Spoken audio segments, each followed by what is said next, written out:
The London rain fell in steady sheets across the cobblestone streets of Kensington as 35-year-old American businessman James Harrison stepped out of his Rolls-Royce, pulling his wool coat tighter against the October chill.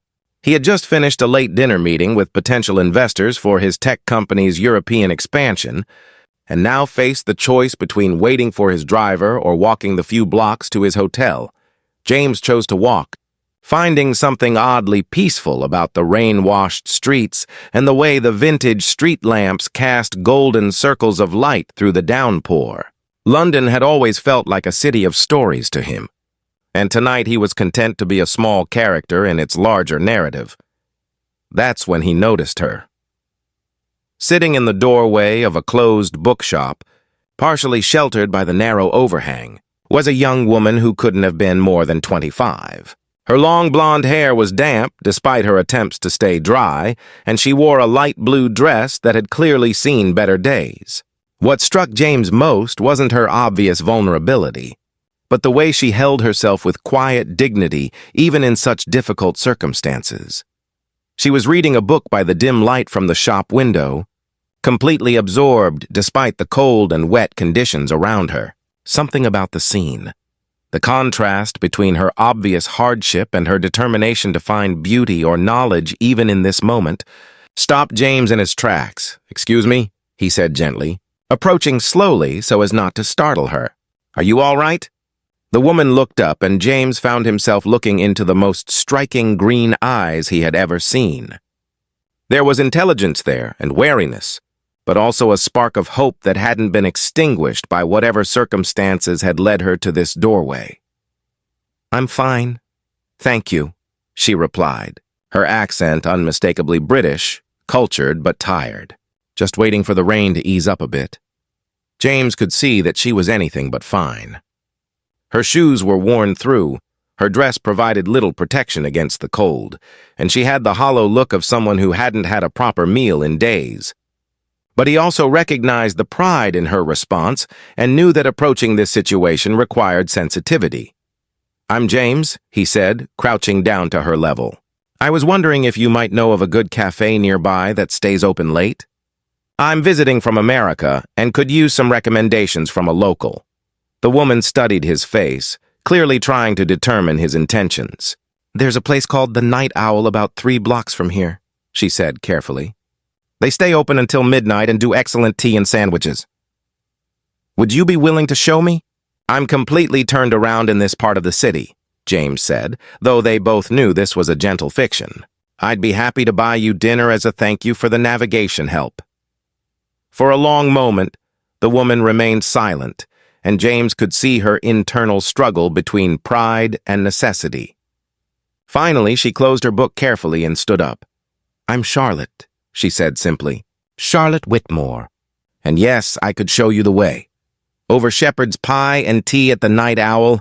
James learned that Charlotte had been a literature professor at King's College London until budget cuts had eliminated her position 6 months earlier. With no family to fall back on and savings that had been depleted by her mother's medical bills before her death the previous year, Charlotte had found herself facing homelessness for the first time in her life. "I keep telling myself it's temporary," Charlotte said, stirring sugar into her tea with hands that trembled slightly from cold and exhaustion. "I have applications pending at several universities, and I'm doing some freelance editing work when I can get it. It's just that everything requires an address, references, professional wardrobe." James listened without judgment, recognizing that Charlotte's situation was the result of circumstances beyond her control rather than personal failings. He had built his company, Harrison Technologies, from nothing and understood how quickly life could change when multiple challenges converged at once. "What's your field of expertise?" he asked. "Victorian literature primarily. I specialize in the intersection of social reform movements and literary expression. I was working on a book about how Dickens and Gaskell influenced public policy through their novels." James found himself genuinely interested in Charlotte's work. His own success had come from recognizing patterns and connections others missed, and he could see that Charlotte possessed the same analytical mind, just applied to different subjects. "Charlotte, I have a proposition for you," James said carefully. My company is expanding into Europe, and we need someone to help with cultural consulting, communication strategy, and research. The work would involve understanding how to present American technology solutions in ways that resonate with European audiences. Charlotte looked skeptical. James, that's very kind, but I don't have any background in technology or business consulting. You have something more valuable than technical knowledge, James replied. You understand how ideas influence people, how communication shapes perception, and how to research complex topics thoroughly. Those are exactly the skills we need. Over the following weeks, James helped Charlotte establish the foundation she needed to rebuild her life. A small flat, professional clothing, and most importantly, work that challenged her intellectually while providing financial stability. But what surprised them both was how naturally their professional relationship evolved into something deeper. Charlotte brought a perspective to James's business that he had never considered. Her understanding of literature and culture helped him see how his company's technology could be positioned not just as efficient solutions, but as tools that enhanced human connection and creativity. You know what I realized working with you? Charlotte said one evening as they reviewed presentation materials in James's hotel suite, now serving as their temporary office. What's that? Business and literature aren't as different as I thought. Both involve understanding human nature, recognizing what motivates people, and crafting narratives that help others see new possibilities. James looked at this remarkable woman who had transformed his company's European strategy in just 2 months while rebuilding her own life with determination and grace. Charlotte, you've changed how I think about everything I do. How so? Before I met you, I measured success purely in terms of profit margins and market share. You've shown me that the most sustainable businesses are those that understand their role in people's lives, not just their bank accounts. 6 months after that rainy night in Kensington, James and Charlotte were planning not just his company's European headquarters in London, but their future together. Charlotte had accepted a position as head of cultural strategy for Harrison Technologies, a role that combined her academic expertise with practical business applications. You know what's interesting? Charlotte said as they walked through the same neighborhood where they had first met, now hand in hand on a sunny spring afternoon. What? That night when you found me in the doorway, I thought my life was over. I had lost everything that defined who I was, my career, my home, my sense of purpose. James squeezed her hand gently. And now? Now I realize that sometimes you have to lose everything you think you want in order to discover what you actually need, Charlotte replied.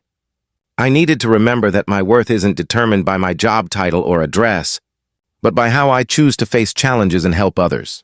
James smiled, thinking about how dramatically both their lives had changed since that chance encounter. I learned something important that night, too. What's that? That success without compassion is just well-decorated emptiness. You reminded me that the most valuable things in life are the connections we make with other people and the difference we can make in each other's stories. 2 years later, Harrison Technologies' London office had become known not just for innovative technology solutions, but for its unique approach to corporate culture that valued both intellectual rigor and human dignity. Charlotte's influence had transformed how the company operated, emphasizing sustainable growth and meaningful work over pure profit maximization. On their wedding day, held in a small church in the Cotswolds, James and Charlotte exchanged vows that reflected their shared understanding that love at its best is about 2 people helping each other become the fullest versions of themselves. When I found you reading in that doorway, James said during his vows, I thought I was offering help to someone in need. I didn't realize you were going to save me from a life that was successful but empty. Charlotte smiled through happy tears. And when you stopped to ask if I was all right, I thought you were just being polite. I didn't know you were about to show me that rock bottom can actually be the foundation for something beautiful. Sometimes the most important encounters happen when we're not looking for them, in moments when life has stripped away everything we thought we needed and left us open to discovering what we actually want. And sometimes the most successful partnerships are formed not between equals, but between people who complement each other's strengths and help heal each other's vulnerabilities.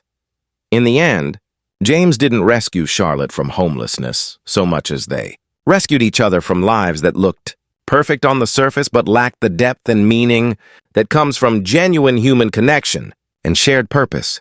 If this story reminded you that our greatest challenges often lead to our most meaningful connections, please give it a like and share it with someone who believes in second chances and the power of compassionate action. Subscribe for more stories about love, resilience, and finding purpose through helping others. And let us know in the comments about a time when an unexpected encounter changed your perspective on what really matters. Sometimes the most important meetings happen when we're at our most vulnerable and open to genuine human connection.